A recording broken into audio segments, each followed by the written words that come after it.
Hey everybody, I'm Tom Vasel. I'm Timm Metivier. And we're just here to talk a little bit to you all about the convention that just ended, Dice Tower West 2024. And at the very end, we'll mention a little bit of information about, well, Dice Tower West 2025 in case you want to come.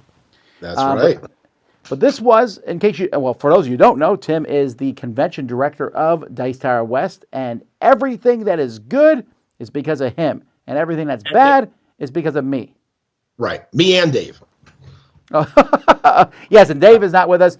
Dave helps out a lot with library and with the online, the web app, and with the vendors, and does a lot of stuff. He just doesn't like to sit and talk on video. He does. We're the loudmouths. Dave is the Yeah. power behind the scenes. So this was the biggest one we've done so far. What was the final numbers about? I think that actual checked in, like we had badges that were over 3,300, but actual checked in was about 3,250, I think, right around there. So 7,000 people were there. I'm adding those two numbers together and then some more. Sounds good. But 3,200 was a lot, and there was a lot of really fun things. We had some new stuff this year that we hadn't done before, and one of those was the CCG Room. Yes, it was. Yeah, the TCG Room. That was run by a local game store here in town called Night and Day Games.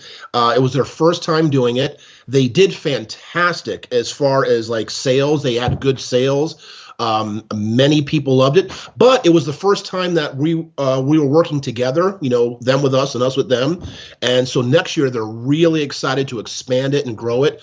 But it really helped with that Star Wars Unlimited release at this convention, because you like that game too, right? Yeah, and it was a nice place. So this is not what you might think of like your CD, game store here, folks. This was a really nice place to go in and learn like a collectible card game, because these were Yes. board gamers teaching it, and it was really interesting. It was almost like a board game tournament in a sense, the Star Wars, and lots of people were going back there and doing that. They were, and they also like Lorcana events and stuff too. But like you said, since it was within the board game convention, there was like crossover. So a lot of people who were just board gamers went in there to try it and stuff like that. And of course, the TCG, CCG players were in there too. But yeah, it worked really, really well together. We also had a lot of fun events. We did our second year of Ready, Set, Bet. This year I was able to talk, so that was exciting. That's true. That's true. It was like 90-some people playing Ready, Set, Bet at the same time. And we had a winner for that. And there was actually a lot of different contests. There was a play to win. So tell people about that. Yeah, so Play to Win actually expanded. We got a lot of compliments about how many more games. We're going to keep growing that. It's one of those kind of things that we want to do and we're continuing to do, and it will get bigger. But Play to Win is that publishers, game designers, whatever, contribute games for free to us. And the object is for people to try out the game and play it. It's sort of like a marketing thing. And they play the game and they have a chance to win. And we made it even better with our scheduling system where, for example, you could take a game out into an open play area from Play to Win, and then everybody at the table just takes out their phone, or some person can scan everybody's badges, and they're all automatically entered into the Play to Win contest. And at the end of the con, you get a chance to win the game. Yeah, so that was a cool thing. And another thing, and I think I wouldn't be remiss in saying it's the best I've seen at any convention, is the demo zone. We have a very robust demo zone that's very tightly run with people there from almost every major board game company showing off games. Yeah, that was absolutely fantastic. So Double Exposure Envoy helps us with that. I think we had over 60 this year, and it was full, if you notice, like the majority of the time. People were there playing, but it's so good because there's somebody there teaching the game. You can play the whole game, and you have a chance to try a multitude of games. So it's very, very good. Yeah, and then, of course, we had a vendor hall with a lot of great publishers, a lot of different things going on in there. We had the library, which was bigger than ever.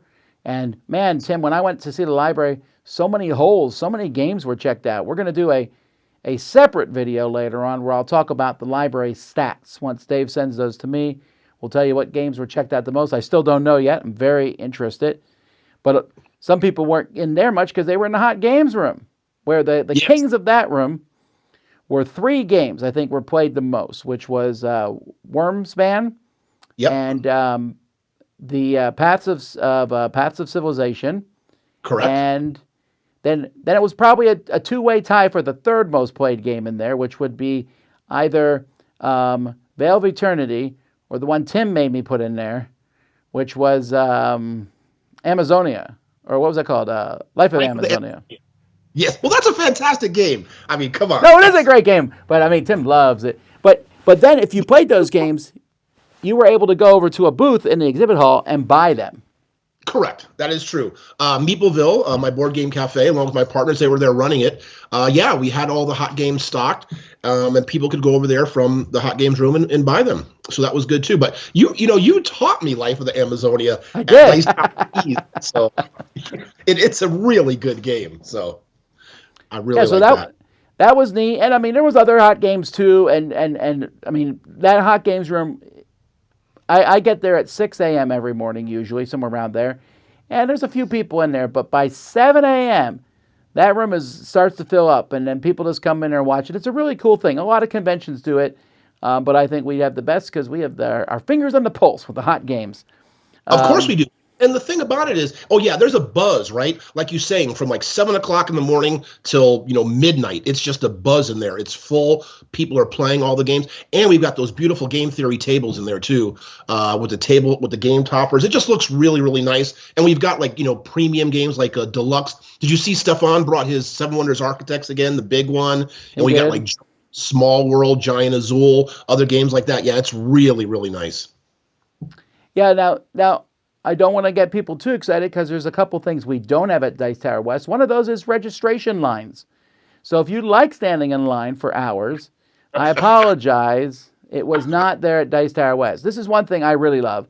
It's a very smooth registration system. You can come in the night before and get your badge, or even when you come in that morning. They have badges ready to go. I think the longest line I ever saw was like 4 people.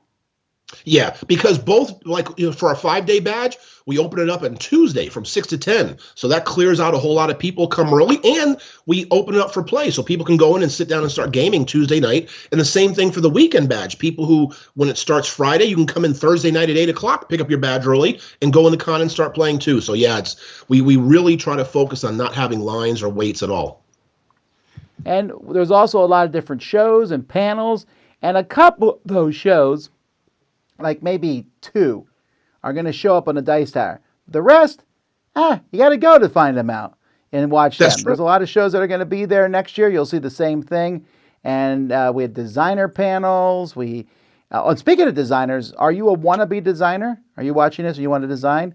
Well, Tim, is Dice Tower West worth them going to? Oh, absolutely. For the Prototype Con. The Prototype Con was fantastic. It was bigger than ever. They had speed pitching. They had contests. They had a whole bunch of things. And actually, I was there sort of representing Play to Z, and I submitted a couple of games to Zev for consideration. But yeah, it's amazing how many people are designing good games. And it was a good community. They all helped each other, and it's a really, really good thing. Yeah, overall, it was a very fun convention. It was, I didn't have anybody tell me they couldn't find games to get into. There were game players, teacher won it, players won it signs all over the place. I mean, every game you can think of, from giant games of Twilight Imperium and 18XX to short little games, just 2 players to 30 players. There was a Blood on the Clock Tower room, or I guess social deduction games, but mostly Blood on the Clock Tower, that was constantly in play. Constantly. You could go set up your games early and play them all day. Some people did, and it was very fun. Did you have any final thoughts, Tim, on the convention as a whole? Oh yeah, there's just a couple of things just want to talk about that we also had the Lord of the Rings room, right? So in there people were playing like War of the Ring, and they had, I don't know if you went in there, they had the big miniatures, like in that one, I don't know which movie it is, with the elephants, when they had that big war, those big elephants with people riding, so it had this big, and they were having a battle, so that was fantastic. Oiliphants. What's they called? Oiliphants. Or oiliphants. Okay, Whale-a-Fence. We had the paint and take room, so that was totally free. And we're going to expand on that. We're going to be giving lessons and classes next year, so we're going to do that. We had the WSBG qualifiers, so people can go and enter those events too to qualify for the World Series of Board Gaming, which you guys will all be back here in Vegas in September. And also we had like the virtual flea market, Math Trade, the big flea market. We had 84 tables in there, and it was wide open. People loved it, like the space to move around. So there are a lot of things, but overall, Tom, I was just really, really happy. Like, and the thing about it is, not to use hyperbole, because we do say that the Dice Tower events are the friendliest, events on earth. But man, what a wonderful group of people, right? I mean, because of your brand. Yeah, because of your brand in the Dice Tower and what you foster and stuff, we really do attract just a wonderful, wonderful group of people. So I was really, really happy about that it's just such a nice, pleasant group of people to be around for 5 days, All right, well, before we end this video, we want to talk a little bit about next year. So, Tim, what are the dates and location for next year? So next year, the dates are March 5th through 9th. So it's basically around the same time. And we are going back to the Westgate. Now, people who have been with us for before at the Westgate, and they're like, oh, but is there going to be enough room? What you need to realize, there's actually more room at the Westgate than we had at the Rio. Because when we were there before, we were just, if you can imagine, like, where the exhibitors and the open play area was at the Rio, we only had about that much. Actually, a little bit less than that at the Westgate. You didn't see all of the other stuff that they had, and so we've got everything, and we're already working on plans how to set it up. So it's going to be fantastic. The hotel rooms are going to be a little bit more, unfortunately, because that's just everything. Prices are going up everywhere, right? Same thing with Vegas, because it's just growing and becoming the sports and entertainment capital of the world. So everything's going up. But we have an early bird special, so I really want people to pay attention to this. So badges are going to go on sale August 1st. So from August 1st up until September 30th or 31st, whatever the last day is, so 2 full months, it's going to be a discounted room rate. And then it's going to go up a bit. It's still going to be discounted from the normal rates, but you have to really make sure you buy within that 2-month window to get the absolute best rate for our convention rate rooms. Well, there you go, folks. August 1st, put that date on your calendar. Like I said, this was really, really fantastic. And I want to say thank you to everybody who came up and talked to us and told us that they were enjoying themselves. And if you were too busy to come up and talk to us and just played games the whole time, well, that's great too. You had a good time, right? That's right. So thanks to Tim and Dave, of course, for all their hard work, and also all the volunteers and everyone who put in a lot of time to make this thing go very smoothly. So, yeah, absolutely. We'll see you next year. I'll start thinking about Dice Tower West more fully in a few months, and Tim will think about it in 5 minutes, because that's all he does. That's true. Yeah, anyhow, well, thank you, Tom. Great. Again, what a wonderful event, and thank you for, just really, really good. Really happy about this year. Well, there you go, folks. Until next time, I'm Tom Vasel. I'm Timm Metivier. And you're watching the Dice Tower West in Vegas.